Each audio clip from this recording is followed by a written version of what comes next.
Lerel.net, s'informer en temps réel. Site d'information exclusive numéro 1, www.lerel.net. Des enseignements dans ces établissements publics, le gouvernement est interpellé doublement.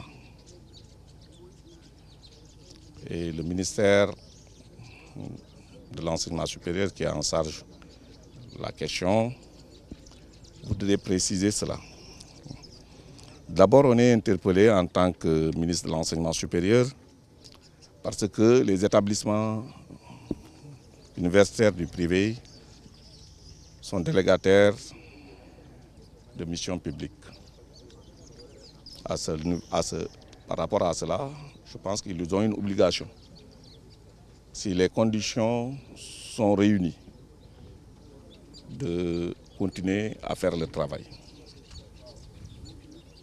Ensuite, nous sommes interpellés en tant que clients de ces établissements privés, où nous orientons des étudiants et nous payons 400 000 francs par an et par étudiant.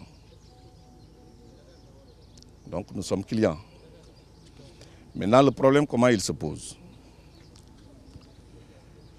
En 2013, l'État du Sénégal, sur la base d'une évaluation présentée au président de la République, a pris l'option d'orienter un certain nombre d'étudiants dans les établissements privés.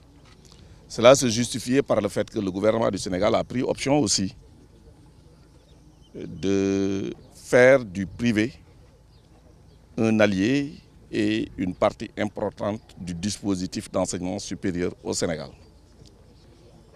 Nous y avions orienté des étudiants et nous avons à cette période-là, on paye à cette période-là beaucoup plus que ce qu'on paye actuellement parce que le nombre n'était pas assez très important. Et nous avions fait des efforts pour permettre à ces établissements d'équilibrer leurs comptes. Depuis 2013, nous avons payé à ce jour 41 milliards à ces établissements privés. Et il faut retenir que ce n'est pas l'ensemble des établissements privés du Sénégal qui sont concernés par le dispositif d'orientation. On n'oriente que dans les établissements qui ont l'agrément de l'ANAQ-Sup aujourd'hui. Et l'ANAQ-Sup délivre des agréments par filière de formation, par diplôme, pas par établissement. Et aujourd'hui, nous n'avons que 59 filières qui sont agréées dans le privé. C'est dans ces 59 filières que nous orientons si le promoteur accepte de signer le contrat avec nous. Et les dimensions des filières, des établissements ne sont pas les mêmes. Cette année, j'ai dit qu'on a payé depuis 2013 41 milliards. Et dans ces 41 milliards, c'est 8 milliards, c'est-à-dire 7 milliards 800 millions qu'on a payé cette année à ces établissements au courant de l'année 2019. 7 milliards 800. Le gouvernement avait négocié et obtenu avec eux un protocole d'accord sur lequel, au courant 2012, le gouvernement va payer 12 milliards.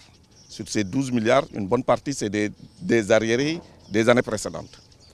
Et le gouvernement s'était engagé à payer pour le premier semestre de l'année 2019 8 milliards. Nous avons engagé 7 milliards 800. C'est la totalité des factures qu'ils nous ont présentées. Parce que comme ces différents établissements, c'est très difficile d'aller 8 milliards. Mais ils auraient présenté 8 milliards. Les 8 milliards étaient budgétisés et on était prêt à les engager. On en a payé énormément. Les 4 milliards qui restaient, le gouvernement s'était engagé à l'inscrire sur la loi rectificative des finances.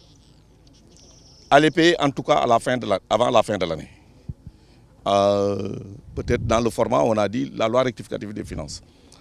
Une première loi rectificative des finances est votée dans les conditions que nous avons vues. C'est une réorganisation budgétaire après les élections présidentielles, après la redistribution, la répartition des services de l'État. On a voté une loi rectificative des finances qui n'a pas beaucoup évolué par rapport au budget initial. Mais tout le monde comprend que l'État du Sénégal peut aller vers une deuxième loi rectificative des finances d'ici la fin de l'année. les établissements du privé considèrent qu'ils devaient aller en grève parce que dans la loi rectificative des finances, là, on n'a pas inscrit leurs 4 milliards. Et ils n'ont pas confiance, d'après eux. Donc il faut qu'ils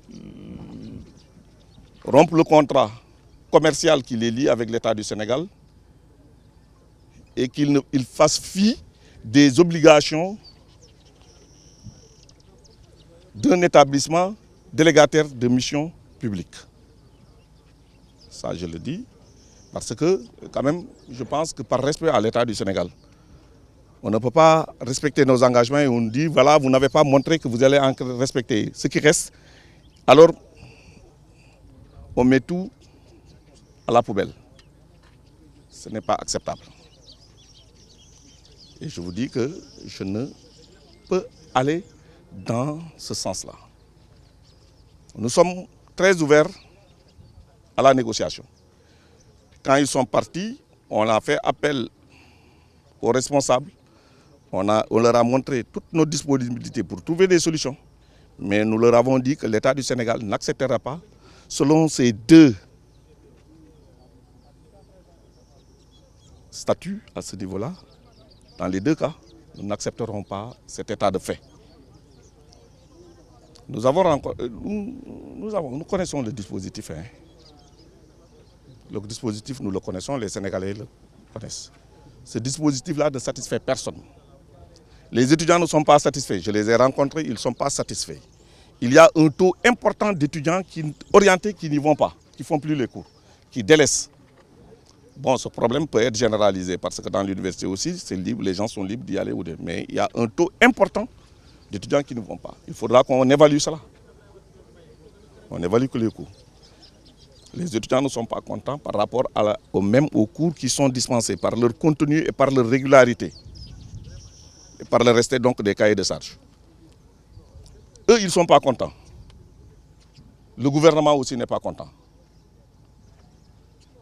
Tous les acteurs de l'enseignement supérieur qui sont impliqués, parce que c'est le même dispositif, aucun des acteurs n'est content. Donc ce système-là, il faut le revoir. Nous allons le revoir, nous allons discuter avec eux en protégeant les intérêts du Sénégal et les intérêts des étudiants, en protégeant aussi tout le dispositif, y compris le privé, en les amenant à travailler dans le respect des cahiers de charges et dans le respect des missions attribuées à tout un chacun. Leral.net, s'informer en temps réel, site d'information exclusive numéro 1, www.leral.net.